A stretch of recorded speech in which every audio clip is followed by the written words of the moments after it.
Hilchos Tumas Tzaraas Perek Asiri, the laws of impurity imparted by Tzaraas, chapter 10. We're at a point in these laws where we've fully defined what it takes to become a Mitzayra, a person who has Tzaraas. We've defined what qualifies as a lesion, the different colors and shades. We've defined the Simone Tuma, the signs of impurity that have to appear inside a lesion. If it's a regular skin lesion, it's white hairs, healthy skin, spreading. We've talked about the different areas in the body and the lesions that they have to have in them, like a lesion on a burn or a lesion on the head or the beard is different than a lesion on the regular skin. We've also talked about yesterday the inspecting, the laws of who and how you inspect a lesion to determine whether it has tzaraas or not. When we reach chapter 10, we're dealing with somebody who's already been decided that he's a mitzayra. And now this chapter addresses such a person. And there's three topics in this chapter. First of all, there's a prohibition that we're going to delve into to remove any signs of impurity. Remember, because if you have a lesion on your skin, it's not impure until there's a sign of impurity in the lesion.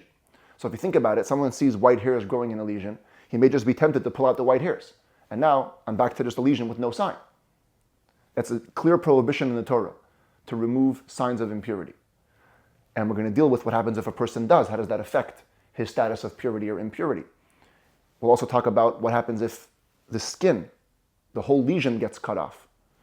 And that's all under the rubric of this prohibition of what's called ktsitzas or tlishas, simone tuma, cutting off or removing the signs of impurity. The second part of the chapter deals with the way that a mitzayra is supposed to behave. Torah mandates a special code of conduct for somebody who has tzaraas.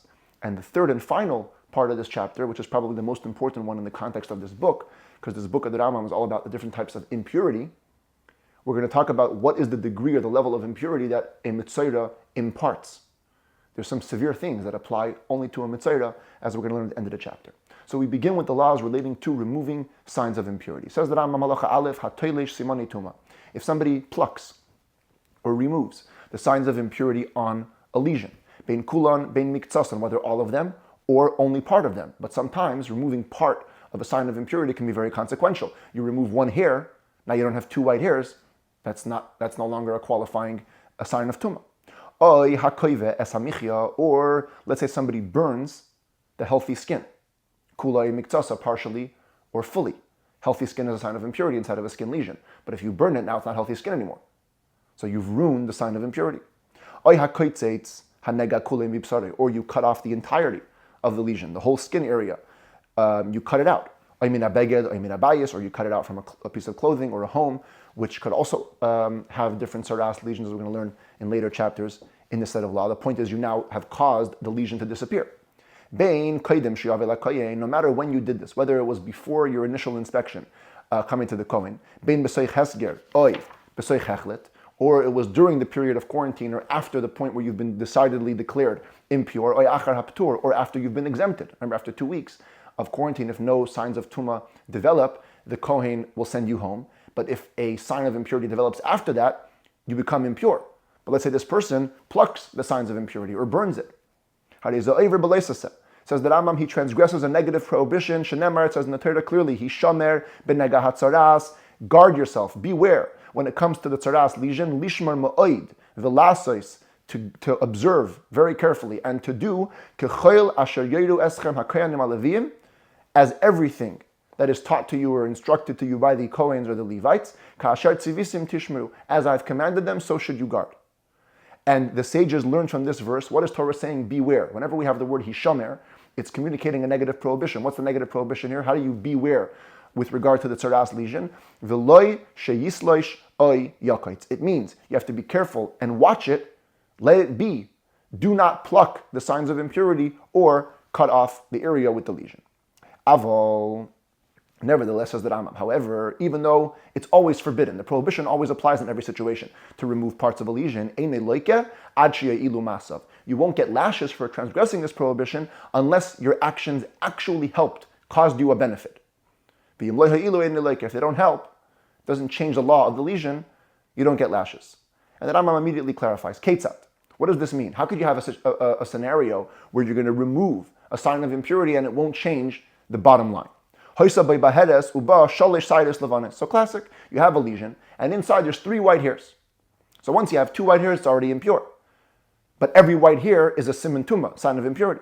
So the Rambam says, v'tolash achas, and let's say a person would pull pluck out one of the hairs. But the law, the bottom line law of the lesion didn't change because there's still 2 white hairs. Or another case, kava ktsas hamichya. Let's say you burnt part of the healthy skin. There was healthy skin inside the lesion, which is a sign of impurity. But as long as you have an adasha, a lentil size, 2 by 2 hairs, that's already classifying. It's already qualifying. Let's say you have an area of 4 by 4 hairs, and you only burn part of it, and there remains a lentil size such that the law of the nega will still remain impure. So the Rambam says, we can't give you lashes, shaharei hutame kishahaya. In these scenarios, you remain impure as you were. So your actions, they didn't help. And the same applies in all similar situations. Nevertheless, as the Rambam, even though we don't get biblical lashes, the rabbis will give you rabbinic lashes. Similarly, if somebody shaves the nesek. Nesek is an area of baldness in the head or the beard. So we learned that actually when it comes to a nesek, if you have a bald spot and there aren't qualifying signs, so what do? You have to shave around the area of the nesek, but leave a little hair so you can see later if it spreads. And then you go into quarantine. So if a person were to shave fully the area around where the bald spot develops, so now you cannot see what's going on, like it. Says the Rambam, you get lashes, shenemar, because it says clearly in the pasuk, ve'as hanesek lo yigaleach, you shall not shave the nesek. Now, I just explained it to you in one of the ways. When we're learning chapter 8, I told you both ways of how to interpret this prohibition. One way is that it's about shaving the row of hair around it. The other way is there's an essential prohibition, even though there's no hair there, but there's an essential prohibition to have a razor pass over the area that's bald, over the nesek. And so according to that opinion, that's what we mean over here. You do an act of shaving over the bald area. At any rate, you're only going to be obligated liable to biblical lashes if you shave the entire area that's forbidden to shave with an actual razor, because that's when Torah uses the word ligaleach, it has to be done with that kind of an implement. Now, says the Rambam, the prohibition that we're talking about is only actively removing. Let's say a person has tzaraas on his shoulder.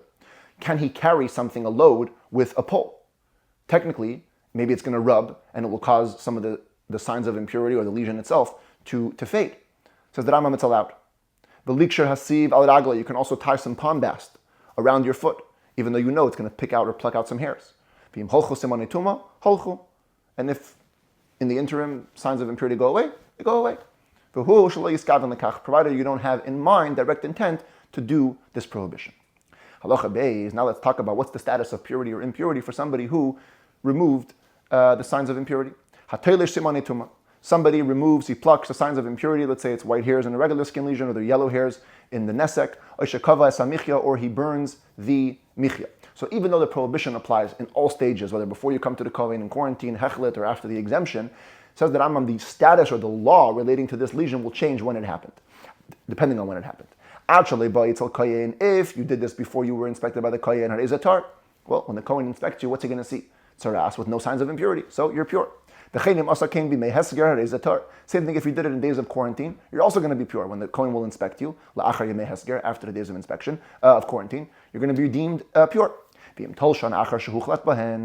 if you pick them, you pluck them, after you've already been decidedly declared impure, so unfortunately for you, the last thing we know about you is that you're decidedly impure, and the whole way that Tzaraas gets purified is if the lesion actually heals naturally, but because you plucked it out, you actually remain decidedly impure. There's no way for you to become pure. The only possible way out is if the lesion spreads to the entire body, in which case, we've learned before that the special rule of parcha bekulai, that you become pure, or the lesion shrinks to a size that's not even qualifying, not 6 by 6 hairs, so then typically, let's say, even if a person were to have the signs of impurity, the lesion is too small. So here we don't have signs of impurity, same thing would apply, but those are your only 2 ways out. Other than that, no way to become pure. Halacha gimel, misha niktzatza bahartoi kula, shalei bekavana. Let's say somebody didn't just pluck out signs of impurity, the whole skin area with the lesion was cut off, but he did it without intent. Toher, you're pure. We look at you, you don't have a lesion. Ktsatza bekavana, says the Rambam, but if you cut it with intent, im kotzatz kol habasar hachai, hamakif oisa. If you cut not only the lesion itself, but you also cut all of the healthy skin that's surrounding it. Afilo kuchut hasayda, even if it's a hair's breadth, ein lo tara ilamis. Tragically, this person has no way to become pure. Nothing, because there is no more lesion. The whole hope last time was that the lesion will spread to the entire body or it will shrink. But now there's no lesion. What are you going to do? There's no way out. Ktsatsa b'tzimtzum.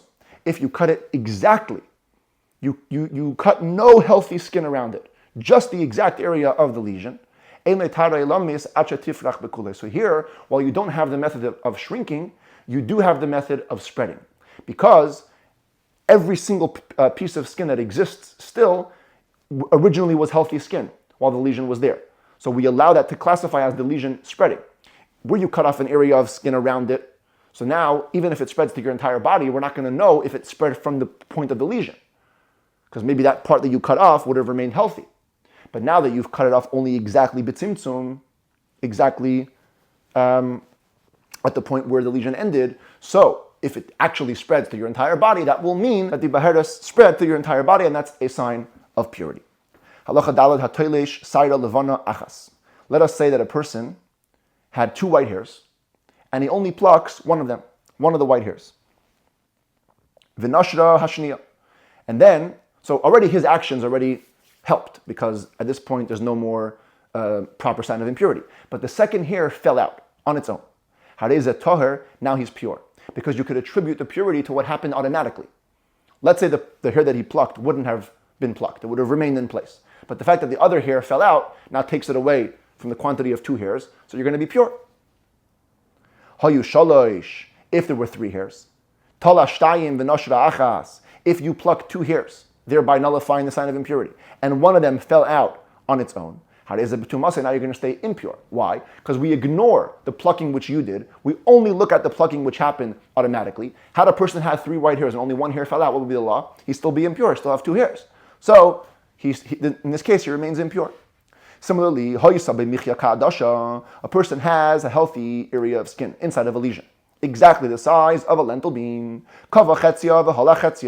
You burn part of it, half of it, so your actions are beneficial, and then the other half disappears.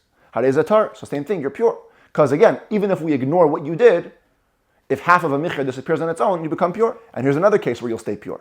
Let's say even the healthy skin was bigger than a lentil size. But you only burnt the part that's over and above lentil size. And then the lentil size area left on its own. You're pure. Because again, even if we ignore your actions, how much disappeared? Enough to make it pure. But if you had burnt away the area of the lentil size bean, and then only the rest, the extra area over and above that, disappeared on its own, you are impure, because again, if we ignore your actions, not enough of the michya went away to make it pure. Halacha hey, very interesting halacha. This is a case where we override the prohibition that we're talking about. Misha hoisa baheres be'arlasai. Let us say somebody had a tzaraas lesion that developed on his foreskin. He didn't get a bris, and tzaraas develops in that area. So now, you have a mitzvah to get a bris, but in doing so, you're cutting off a tzaraas lesion. Says the Rambam Yimol, you must do a bris. Don't worry about the prohibition of cutting off tzaraas. Even if it isn't on the 8th day. Because the rule is that positive commandments always override negative commandments. So much so, says the Rambam, if you did the bris, and that caused a removal through the foreskin of a sign that was previously causing you to become decidedly impure of tzaraas,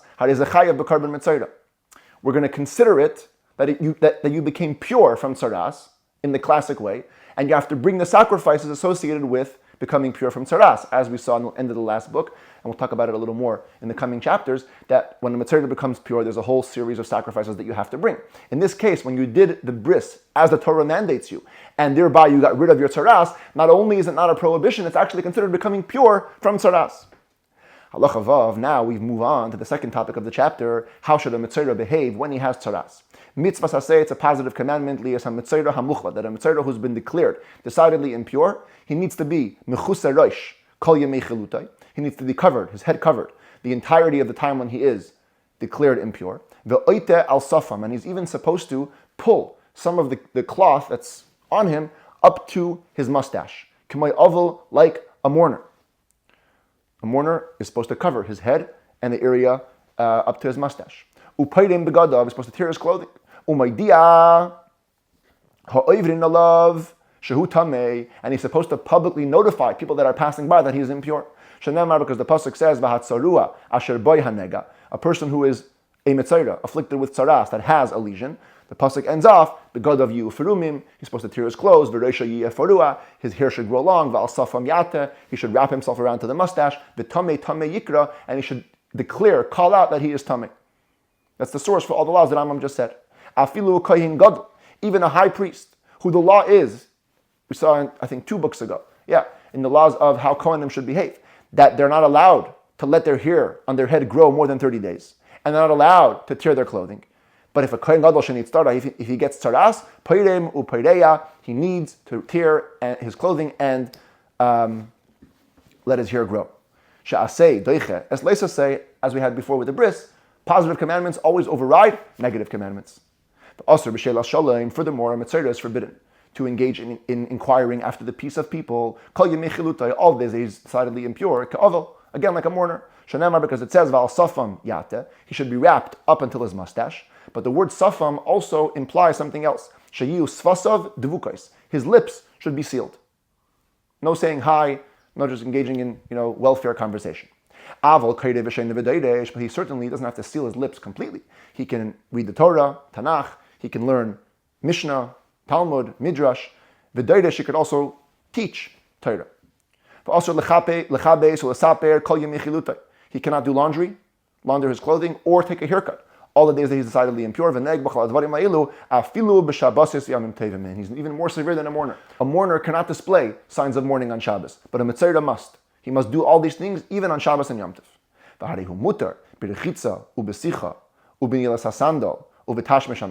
A mitzvah is permitted to wash, to anoint himself with different ointments, to wear leather shoes, and to engage in relations. He also can have his bed positioned in the proper way, like any other person. This is in contrast to a mourner who's forbidden in all these things. The bed that Rambam will elaborate in the last book, in the Laws of Mourning, there was what's called kfiyas hamita. They used to overturn the mattress to sleep on the uncomfortable part. That's a law for a mourner, not for a mitzvah. Halacha zayin, furthermore, another law for the mitzvah's behavior. Din ha-mitzvah, it is the law for a person afflicted with tzaraas, he should have a place to dwell alone outside the city, a secluded place. Because it says in the pasuk, michutz lamachane moishavai, his dwelling place must be outside the camp. But davar zeh, however, this is only said by ayaris hamukafis chema be'eretz Yisrael bilvad, only in the cities in Israel that have a wall, where you can definitively declare, here's the boundary of the city, and the mitzvah is outside of the city. If there's no wall, then the mitzvah need not leave the city. The Rebbe points to a very interesting debate between the Rishonim. There's 2 places in the Torah where it talks about a mitzvah leaving the camp. One is the Rambam, the verse that he quotes over here, Michutz lamachane moishavai. There's another verse which other Rishonim point to in Parshas Naseh, where it says that the Jews should send out of their camp, Yishalchu min hamachane, kol tzarua, v'chol zav, anybody with tzaraas, etc. So the Rebbe says, what's the difference? It's a difference in perspective. How do you look at this law? Is it a positive law or a negative law? Which means, is the point that the mitzvah should be outside of the city, or is there also something about the fact that he has to be outside the city? In English, it doesn't come out so well. The point is, should he just be removed from the city, or should he be outside the city? So when you quote the verse, Vishalcho min hamachane, that's what's called an inyan shlili. Send them out of the camp. Where they are doesn't matter. This verse that the Rambam quotes, no, michutz lamachane moishavai. It's the place where he's supposed to be is outside the city. Not just because technically he has to be not in the city. He has to be outside of the city. There's some ramifications about this that we're going to see in the very last chapter of these laws about how we look at a mitzvah. Halacha ches. Ha-mitzvah'as, a woman who has tzaraas, eina peiras ve'eina peiremes, doesn't let her hair grow long, doesn't tear her clothing, v'lo oita al safam, and doesn't wrap herself till the area of her mustache. Those are things only for males. Aval yesheves yichutz la'ir, but she does have to sit outside the city. She does have to notify people that she is impure. That women are the same as men. Talking about this public notification, it doesn't only apply to mitzaydas. Ela kol ha'mitamin es ha'adam, any person who could communicate impurity to people, chayavin lo hidia lakil she'en tmein, must notify everyone that they are impure. Kadesh yifreshu mehen, so they should stay away from them. Shenemar, because it says v'tamei tamei yikra, the tamei, the person who's impure, is supposed to call out that he is tamei. From here we learn hatamei maidia shehu tamei, that a person who's impure must notify that he is impure. Interesting, we had a conversation many times in these laws about how people kept track of all this impurity. Today it's like so foreign to us, but you have to always know, who's pure, who's impure, and this law gives a little bit insight to that, because people who were impure took responsibility and took the initiative to tell people that they were impure. So they helped. They would help out. If you're the pure guy, you didn't have to rely on yourself always being inquisitive and asking questions. The impure people with themselves come forth and tell you that they're impure, so you stay away from them. Halacha tes v'tumtum the androgynes, a person whose genitalia is covered, or he's a hermaphrodite, so you don't know if he's a woman or a man. Paireya upaireim v'oita al safam, out of doubt, must act like a man, grow their hair long, tear the clothing, wrap themselves to the mustache. Mishur safek, because it's doubt, and we go stringently. Halacha yod echad metzera musgar ve'echad metzera muchlat. It doesn't matter whether you're in quarantine or you're decidedly impure, li'inyan tuma, with regards to the status of impurity, which we're going to learn about in a second, what the level of impurity is. There is no difference between a person who is in quarantine or decidedly impure, ela priya uprima, except for the laws of growing their hair and the laws of tearing their clothes, v'tiglachas v'tzipardim, and the laws of shaving and birds when they become pure, which we'll see about tomorrow. Shatar mitechesger, if a person becomes pure from a state of quarantine, pater minat tiglachas u'minat tzipardim, is exempt from shaving and bringing the bird sacrifices. But if somebody becomes pure from a state of decidedly impure, he needs to be shaved and bring bird sacrifices, as we'll see tomorrow. But the status of impurity that they impart is equal in all matters.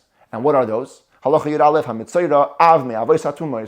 tzaraas is considered to be a primary source of impurity. He's an av.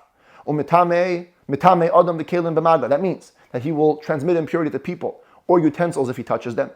He'll transmit impurity to pottery utensils if he enters their airspace.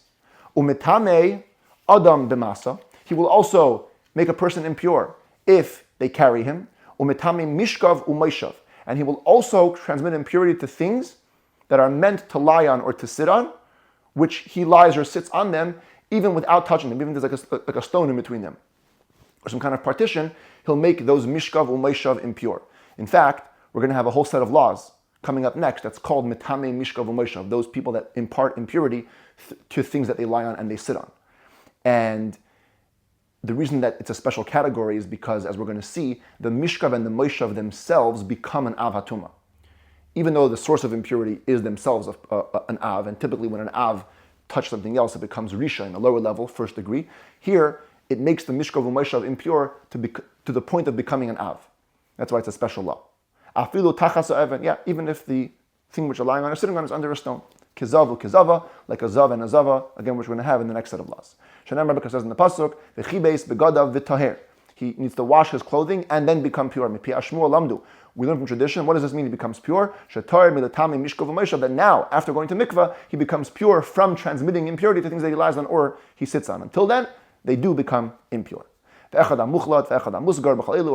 the point of impurity applies both to a mitzayda who's been decidedly declared impure or is in quarantine. There's a severity, an extra severity in a person who has tzaraas in terms of his impurity, more than, let's say, the zav and the zava that we just mentioned, where they share that quality of mitame mishkav u'meishav, of making things that they lie on and they sit on impure. The mitzayda has a one-up, something even above that. Shuhu mitame bibi ase labayis. If he walks into a home, he transmits impurity to everything in the home, kind of like a corpse being in an oil. A mitzayda being in a home transmits impurity to everything. Ben b'mei hechled, ben b'mei hesger, whether it's in the days of proper impurity or just quarantine. What does that mean, Ketzad? Nichnas labayis. If a mitzayda enters a home, nitmak asher babayis, everything in the home becomes impure. Ben adam, ben kelim, whether it's people in the home, whether it's utensils in the home, afal pishal enagabahem, even though they don't touch them. The nasu rishen l'tuma, and they become what's called first degree impurity, as if they've been touched by an av hatuma. That's where it differs from a corpse, because a corpse is an avi avois hatuma. He's the father of the fathers. And so whatever he makes impure becomes an av, becomes a primary source of impurity. Here the mitzayda himself is an av, so whatever he impurifies becomes only a rishon. But how do we know this concept? It says in the pasuk, "Michutz lamachane meishavai," his dwelling place must be outside of the city or outside of the camp. Mahu tamei af meishavai tamei. The same way he is impure, where he dwells is also impure. And so if he's in a home, the whole home is impure. Not just the home, any roof. If he's standing under a tree, and a pure person passed under the tree, and now they're sharing the same roofing area of the branches, nitma, he becomes impure. But if the pure person was standing under the tree, the Mitzvah merely passes by, he doesn't make him impure. But if he stops under the tree, nitma, he becomes impure, because it became his Moshav. Right? The whole reason why the Mitzvah makes what he comes into impure is because of Moshavai. If he's just passing under a tree, he hasn't settled there. But if he settles there, then it becomes impure. Safek amad, safek loy amad. If it's a doubt whether he stopped or not, tahar, so we rule leniently that he's pure. If the Mitzvah merely puts in his head and most of his body into the home, even if the whole of himself hasn't entered, the entirety of the home is impure. If he comes into shul, now what are you going to do? Make the whole shul impure? No. We make him a partition. That's 10 tfachim tall, which usually divides domains, and it has to be 4 by 4 ames square. We have him go into the shul first and leave the shul last, so he should always be dwelling alone. And we don't allow him to stand with everybody else, mixing with everybody else, mingling, which would make them impure. Instead, we create a space where he is on his own, and that way we save the shul from becoming impure.